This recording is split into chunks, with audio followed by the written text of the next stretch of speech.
തൃശൂർ അതിരപ്പള്ളിയിൽ വനത്തിനുള്ളിൽ 2 പേർ മരിച്ച നിലയിൽ. മരിച്ചത് വാഴച്ചാൽ ഉന്നതിയിലെ അംബിക, സതീഷ് എന്നിവർ. കാട്ടാന ആക്രമണത്തിലാണ് മരണമെന്ന് ബന്ധുക്കൾ.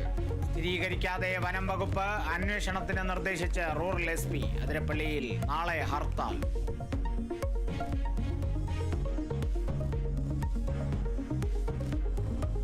ഇടുക്കി നേര്യമംഗലത്ത് KSRTC ബസ് താഴ്ചയിലേക്ക് മറിഞ്ഞ് 1 മരണം. മരിച്ചത് കീരിത്തോട് സ്വദേശി അനീറ്റ. 15 പേർക്ക് പരിക്ക്. അപകടത്തിൽപ്പെട്ടത് കുമളിയിൽ നിന്ന് എറണാകുളത്തേക്ക് വന്ന ബസ്.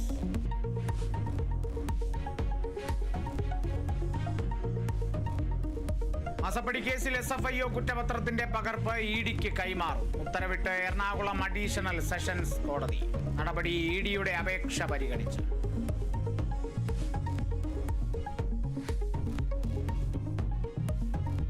മുതലപ്പുഴയിൽ മണൽ നീക്കം ഇരട്ടി വേഗത്തിലാക്കാൻ കരാറുകാരന് ഫിഷറീസ് വകുപ്പിന്റെ നിർദ്ദേശം. നടപടി മത്സ്യത്തൊഴിലാളികളുടെ പ്രതിഷേധത്തിന് പിന്നാലെ. CITUവിന്റെ നേതൃത്വത്തിൽ ഹാർബർ എഞ്ചിനീയറിംഗ് ഓഫീസ് ഉപരോധിച്ചു. സംയുക്ത സമരസമിതിയുമായി മന്ത്രി സജി ചെറിയാൻ നാളെ ചർച്ച നടത്തും.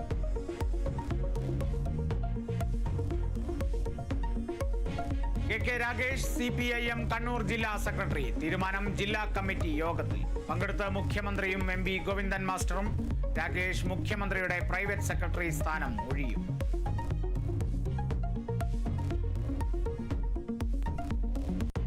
സെക്രട്ടേറിയറ്റിന് മുന്നിൽ ആശാ വർക്കർമാർ നടത്തുന്ന സമരം 65-ാം ദിവസത്തിൽ. ഓണറേറിയം കൂട്ടിയ തദ്ദേശ സ്ഥാപന ഭരണാധികാരികളെ ആദരിക്കാൻ സമരസമിതി. പരിപാടി ഈ മാസം 21-ന്.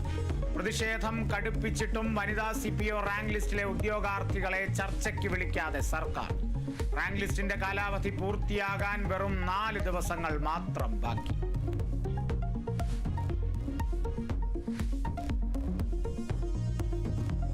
കാസർഗോഡ് വേടകത്ത് തമിഴ്നാട് സ്വദേശി കടയ്ക്കുള്ളിലിട്ട് തീ കൊളുത്തിയ യുവതി മരിച്ചു. മണ്ണടുക്കം സ്വദേശി രമിത മരിച്ചത് മംഗളൂരുവിൽ ചികിത്സയിലിരിക്കെ. രമിതയെ ചിന്നപട്ടണം സ്വദേശി രാമാമൃതം തീ കൊളുത്തിയത് ഈ മാസം 8-ന്.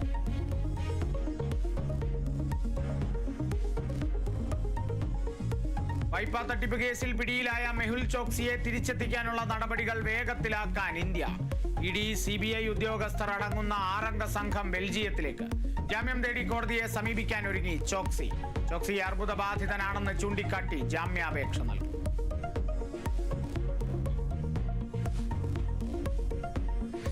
IPL Punjab Kings Kolkata night Riders പോരാട്ടം. മത്സരം രാത്രി 7:30 മൊഹാലിയിൽ.